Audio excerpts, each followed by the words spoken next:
How to delete your Vidu AI account.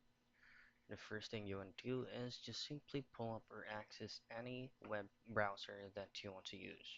But for this video, I'm currently using a Google Chrome, and then just head over directly to vidu.com or viduai.com.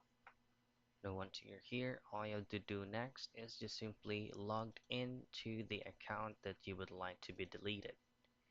So for example, you already logged into your account.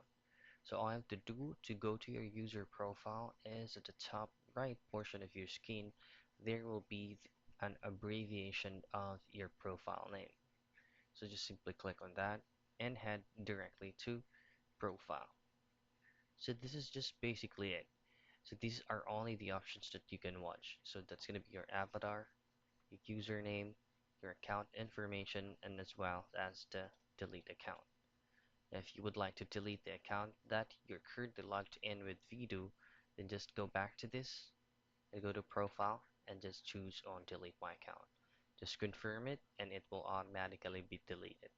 So that's how easy and quick you can delete your account in Vidu AI.